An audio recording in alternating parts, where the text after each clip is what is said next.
Black board എന്നാണ് നമ്മുടെ ചാനലിൻ്റെ പേര്. അപ്പോൾ ഇന്നത്തെ വീഡിയോയിലേക്ക് കിടക്കാം. മത്സര പരീക്ഷകളിലൊക്കെ നമ്മളെ പലപ്പോഴും കൺഫ്യൂസ്ഡ് ആക്കുന്ന ഒരു ഏരിയ ആണ് ഇംഗ്ലീഷ് ഗ്രാമർ എന്ന് പറയുന്നത്. എന്നാൽ നമ്മളതിൻ്റെ റൂൾസൊക്കെ മനസ്സിലാക്കി കഴിഞ്ഞാൽ, ചില ബേസിക് ആയിട്ടുള്ള റൂൾസ് മനസ്സിലാക്കി കഴിഞ്ഞാൽ നല്ല മാർക്ക് സ്കോർ ചെയ്യാൻ പറ്റുന്ന ഒരു ഏരിയ കൂടിയാണിത്. അപ്പോൾ സിമ്പിളായിട്ട് ആ റൂൾസ് ഓരോന്നായിട്ട് നമുക്ക് ഡിസ്കസ് ചെയ്യാം.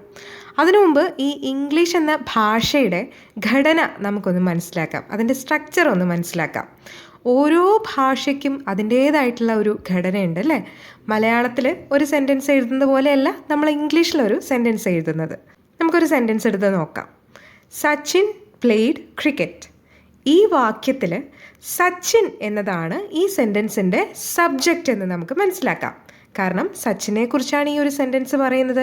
സച്ചിൻ ചെയ്ത ഏതോ ഒരു പ്രവൃത്തിയെക്കുറിച്ചാണ് ഈ സെൻറ്റൻസ് നമ്മളോട് പറയുന്നത്. ഇനി എന്താണ് ആ പ്രവൃത്തി അല്ലെങ്കിൽ ആക്ഷൻ?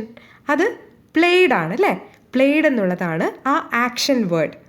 അപ്പോൾ പ്ലേഡ് എന്നുള്ളതാണ് ഈ സെൻറ്റൻസിലെ ആക്ഷൻ വേർഡ്, അതായത് ഈ സെൻറ്റൻസിലെ വേർബ്. അപ്പം നമുക്ക് ഈ സെൻറ്റൻസിലെ സബ്ജക്റ്റ് കിട്ടി, ഈ സെൻറ്റൻസിലെ വേർബും കിട്ടി. സച്ചിൻ എന്നുള്ളതാണ് ഈ സെൻറ്റൻസിലെ സബ്ജക്റ്റ്, പ്ലേഡ് എന്നുള്ളതാണ് ഈ സെൻറ്റൻസിലെ ആക്ഷൻ വേർഡ് അല്ലെങ്കിൽ ഈ സെൻറ്റൻസിലെ വേർബ്. ഒരു സിമ്പിൾ സെൻറ്റൻസ് ഇംഗ്ലീഷിൽ ഉണ്ടാക്കാൻ നമുക്ക് ഈ ഒരു സബ്ജക്റ്റും വേർബും മാത്രം മതി. ഇവിടെ ഈ സെൻറ്റൻസിൻ്റെ പൂർണ്ണതയ്ക്ക് വേണ്ടിയിട്ട് ഒരു കാര്യം കൂടെ പറയുന്നുണ്ട്. സച്ചിൻ പ്ലേഡ് വാട്ട് എന്ന് നമ്മൾ ചോദിച്ചു കഴിഞ്ഞാൽ, അല്ലെങ്കിൽ ആരെങ്കിലും ചോദിച്ചു കഴിഞ്ഞാൽ നമുക്ക് കിട്ടുന്ന ഉത്തരം, ആ ഉത്തരം എന്താണ്? ക്രിക്കറ്റ് അല്ലേ? ആ ക്രിക്കറ്റ് എന്നുള്ളതാണ് ഇവിടെ ഈ സെൻറ്റൻസിൻ്റെ ഒബ്ജക്റ്റ്. അപ്പോൾ ഒരു സെൻറ്റൻസിൻ്റെ വളരെ ബേസിക് ആയിട്ടുള്ള 3 ഘടകങ്ങളും നമ്മൾ ഈ ഒരു സെൻറ്റൻസിൽ കണ്ടുപിടിച്ച് കഴിഞ്ഞു. അത് ഏതൊക്കെയാണ്? ഈ സെൻറ്റൻസിൻ്റെ സബ്ജക്റ്റ്, ഈ സെൻറ്റൻസിൻ്റെ വേർബ് ആൻഡ് ഇറ്റ്സ് ഒബ്ജക്റ്റ്.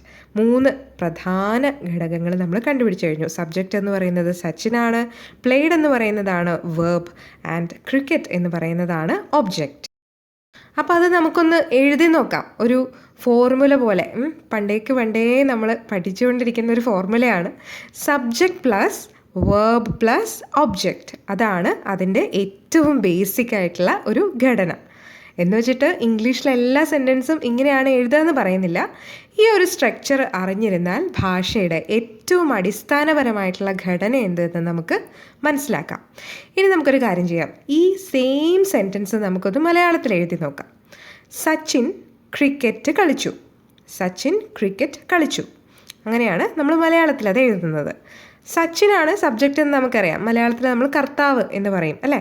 സച്ചിനാണ് ഇവിടെ സബ്ജക്റ്റ് അല്ലെങ്കിൽ കർത്താവ്. ദെൻ ക്രിക്കറ്റ് എന്നുള്ളത് ഇതിൻ്റെ ഒബ്ജക്റ്റാണ്. സബ്ജക്റ്റ് കഴിഞ്ഞ് അടുത്തതായിട്ട് വരുന്നത് ഒബ്ജക്റ്റായ ക്രിക്കറ്റാണ്. അപ്പോൾ വേർബ് ഇവിടെ, വേർബ് പിന്നീടാണ് വരുന്നത് അല്ലേ? കളിച്ചു എന്നുള്ളതാണ് ഇവിടെ വേർബ്. അപ്പോൾ ഈ സെൻറ്റൻസിൻ്റെ സ്ട്രക്ചർ നമ്മൾ എങ്ങനെ എഴുതും? Subject plus object plus verb. അപ്പോൾ ഇംഗ്ലീഷിൽ നമ്മൾ എഴുതിയത് subject plus verb plus object എന്നുള്ള ഘടനയിലായിരുന്നു. ഇതേ വാക്യം നമ്മൾ മലയാളത്തിൽ എഴുതുമ്പോൾ ആ ഘടന മാറി subject plus object plus verb എന്നായി മാറി. അപ്പോൾ ഈ ഒരു വ്യത്യാസം ഒന്ന് മനസ്സിൽ ഓർത്ത് വെക്കണം. ഏറ്റവും ബേസിക് ആയിട്ടുള്ള കാര്യമാണ്.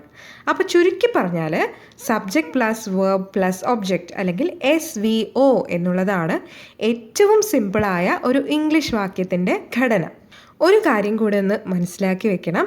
ഒരു സെൻറ്റൻസിലെ ഏറ്റവും പ്രധാനപ്പെട്ട ഘടകമാണ് അതിലെ ആക്ഷൻ വേർഡ് അല്ലെങ്കിൽ അതിലെ വേർബ് എന്ന് പറയുന്നത്. കാരണം ഒരു സെൻറ്റൻസിലെ സബ്ജക്റ്റിൻ്റെ ഇപ്പോഴത്തെ അവസ്ഥ എന്താണ് എന്ന് നമുക്ക് പറഞ്ഞു തരുന്നത് ഈ വേർബാണ്. അപ്പോൾ ഒരു സെൻറ്റൻസിലെ ആക്ഷനെ സൂചിപ്പിക്കുന്ന, പ്രവൃത്തിയെ സൂചിപ്പിക്കുന്ന വാക്കാണ് വേർബ്. ഇനി നമുക്ക് കുറച്ച് സെൻറ്റൻസസ് നോക്കാം. Renu drinks tea. Madhu learns English. Priya goes to church. Sumi eats orange. ഈ വാക്യങ്ങളിലെ വേർബ് കണ്ടുപിടിക്കാൻ പറഞ്ഞാൽ നമുക്ക് പെട്ടെന്ന് കണ്ടുപിടിക്കാം അല്ലേ? Dreams, learns, goes, eats. ഇതൊക്കെയാണ് ഈ വാക്യങ്ങളിലെ വേർബ്സ് അല്ലേ? ഭാഷ പഠിച്ചു തുടങ്ങുമ്പോൾ നമ്മൾ കുഞ്ഞു കുഞ്ഞു വാക്കുകൾ, കുഞ്ഞു കുഞ്ഞു വേർബ്സ്, ആക്ഷൻ വേർഡ്സാണ് നമ്മൾ ഉപയോഗിച്ച് തുടങ്ങിയത്. കം, ഗോ, പ്ലേ, സ്ലീപ്പ്, അങ്ങനത്തെ 100,000 ആക്ഷൻ വേർഡ്സ് നമ്മൾ ദിവസവും ഉപയോഗിക്കുന്നുണ്ട്.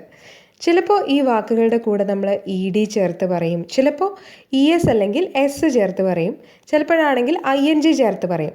ഇതൊക്കെ എപ്പോൾ എവിടെയൊക്കെ ചേർക്കണം എന്നറിയണമെങ്കിൽ നമുക്ക് വേർബിൻ്റെ ഫോംസ് ഏതൊക്കെയാണെന്ന് മനസ്സിലാക്കണം. അപ്പോൾ വേർബ്സിനെ പറ്റിയും വേർബ്സിൻ്റെ ഫോംസിനെ പറ്റിയും നമുക്ക് അടുത്ത ക്ലാസ്സിൽ വിശദമായിട്ട് പഠിക്കാം. ഇന്നത്തെ ക്ലാസ്സിൽ നമ്മൾ വളരെ പ്രധാനപ്പെട്ട ഒരു കാര്യമാണ്, വളരെ ബേസിക് ആയിട്ടുള്ള ഒരു കാര്യമാണ് പഠിച്ചത്. ഈ ഒരു കാര്യം പഠിക്കാതെ നമുക്ക് ഒരു കാരണവശാലും ഇംഗ്ലീഷ് എന്നല്ല ഒരു ലാംഗ്വേജും പഠിക്കാൻ പറ്റില്ല. ഒരു ലാംഗ്വേജിലെ ഏറ്റവും ബേസിക് ആയിട്ടുള്ള ഒരു സെൻറ്റൻസിൻ്റെ സ്ട്രക്ചറാണ് നമ്മൾ ഇന്ന് മനസ്സിലാക്കിയത്. അപ്പോൾ വീഡിയോ യൂസ്ഫുൾ ആണെന്ന് തോന്നുകയാണെങ്കിൽ ഉറപ്പായിട്ടും ചാനൽ സബ്സ്ക്രൈബ് ചെയ്യുക.